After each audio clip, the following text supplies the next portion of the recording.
Welcome back to another episode of Unranked Podcast. Been away for a little bit. Excited to be back with y'all. Got Eli here with me, of course, as well. Been here live watching the NBA Draft Lottery. As you all already know, Pistons, the worst record in the league. Looking to see about us getting the top 3 pick. Obviously, want the number 1 pick. So yeah, throw the review. Excitement. Unfortunately, hate to say it, Detroit basketball, best season is the off season right now. But what are your thoughts on, the draft lottery, Wemby? Let's let you go ahead and dive in and get started.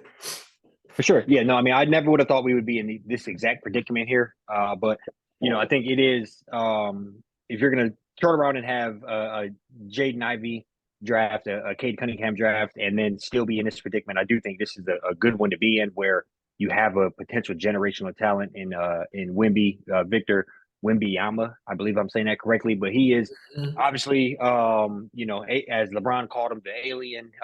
He is, highly touted, very, very, very hyped up. So I think that is all what this first pick is about. I think that's why this is probably going to be one of the more watched draft lotteries here.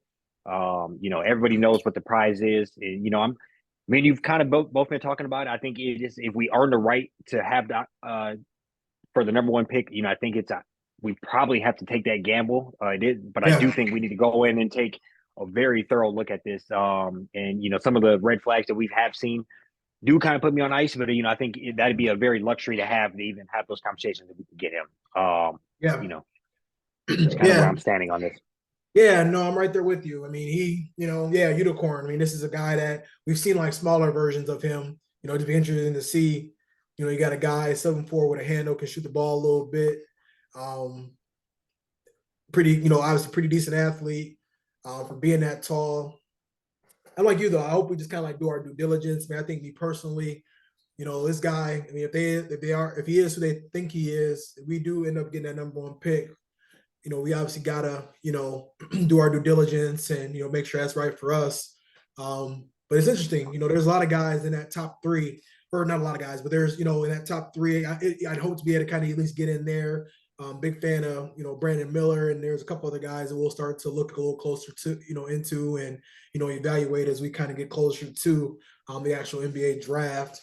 But yeah, it's exciting. You just hope that it's tough watching the losing. It's tough pill to swallow. I think I watched them win the first game of the season. They ended up winning 16 for the rest of the season.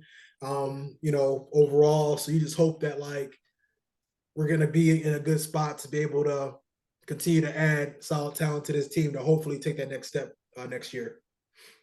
Yeah, I think we're at a very interesting part where we have several pieces that are. I mean, we got to be, if not the youngest team in the league, one of the youngest teams in the league.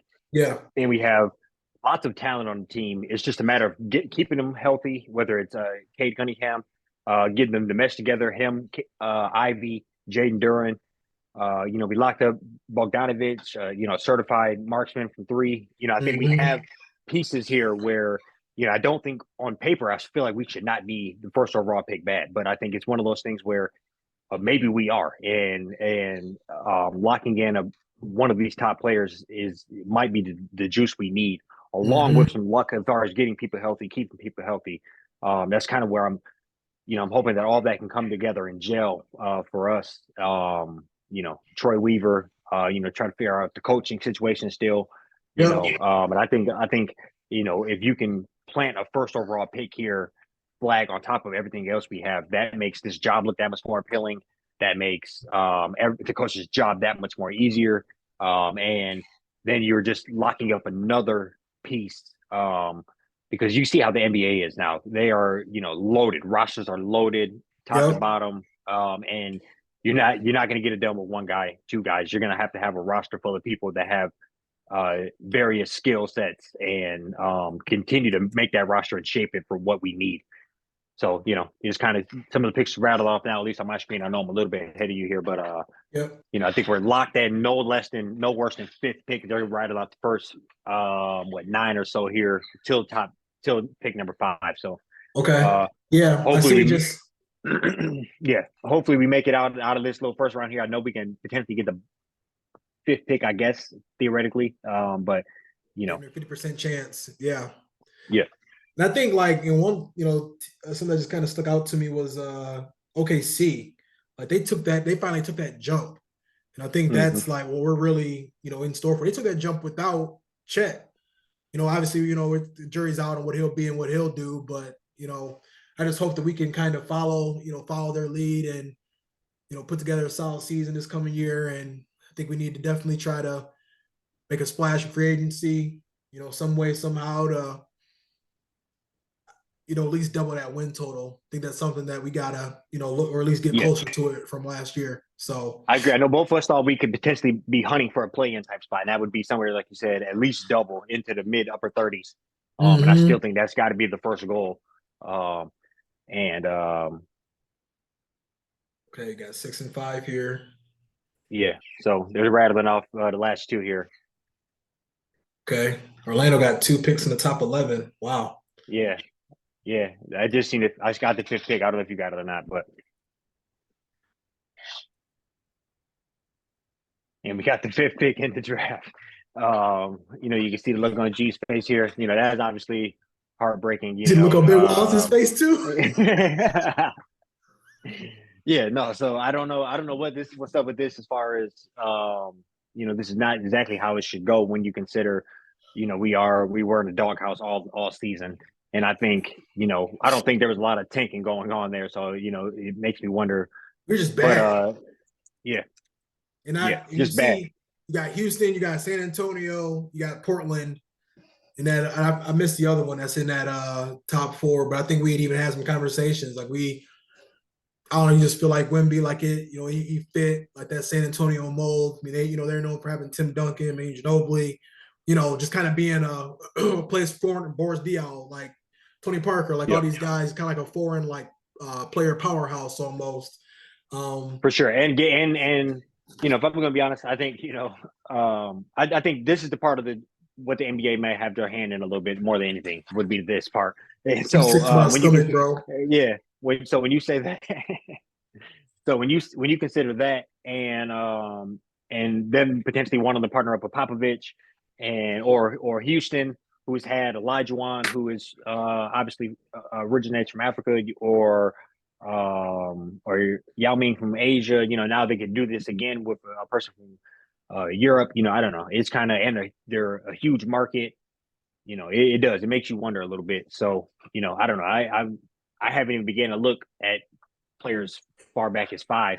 Yeah. I thought I was feeling pretty confident we would, worst case, be like 3 is what I was thinking. I do have the mock draft here. I just kind of pull one up off of Google. So they have right now at 5th.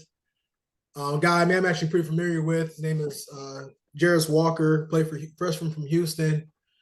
6'6", 250 power forward. That's at least who they have like at 5 in this mock draft. Yeah, I don't know about you, man, but I think we just, we really need like wing, like wing depth.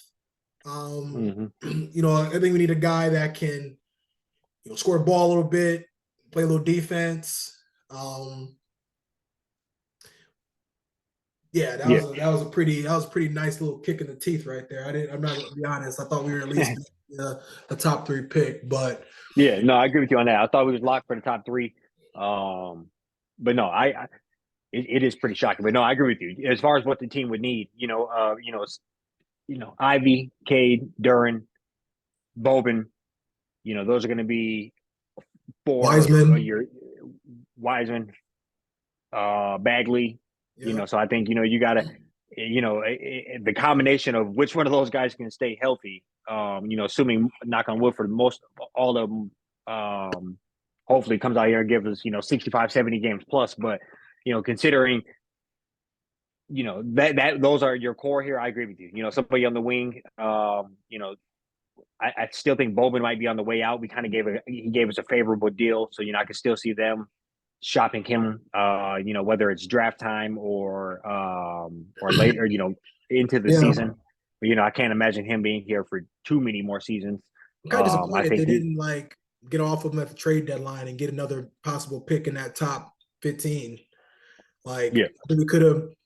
I mean, I feel like you could have maybe. Well, they already maybe like a Dallas or something like that. You know what I'm saying? Sent him the Davenport pick or something, but I do think he, will hang on to him for the first 30, 40 games in the season, and depending on how it unwind, probably end up, getting up off of him towards the middle of next season. But man, he just got shafted. No, I agree. Why don't the NBA actually show this process?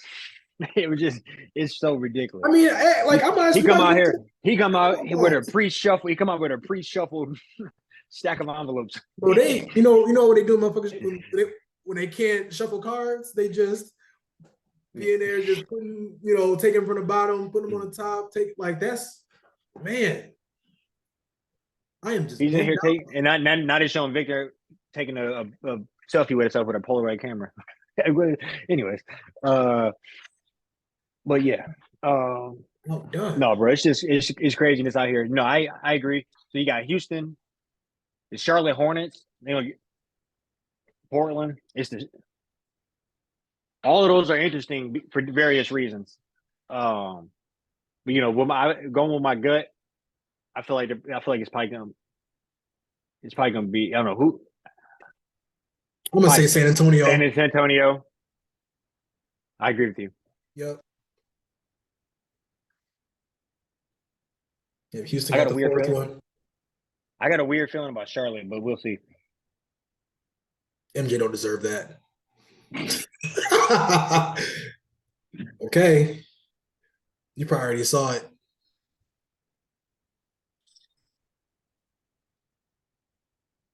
See? He went to San Antonio. They should have just gave him to San Antonio like in February. Yeah. Yeah, let him work in the camp. Yeah. Put him on a platter, I mean, my boy, he's from an art dealing family from Paris, and now he's about to be down in Tejas in San Antonio. Come on. But yeah.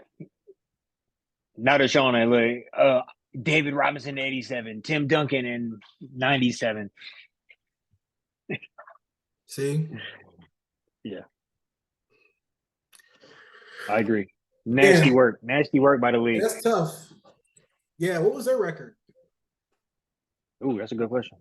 Let me see.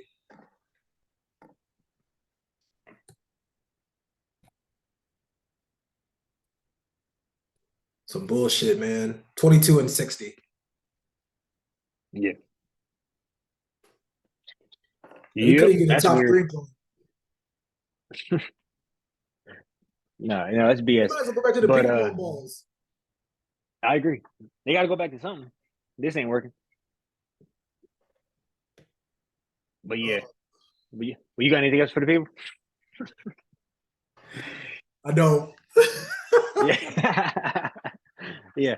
More. Now they got your boy here sitting with him, interviewing him, Wojnarowski. The fix is in. They got Windhorst, Windy. Yeah.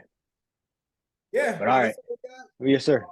We'll be back at you next week. A little more prospect. We'll figure out what we're gonna do with this 5th pick. How we can cook it up, make it work. We'll figure out the scraps. I'm talking shit. All right, yeah. No. Until next time. Peace out. Yeah.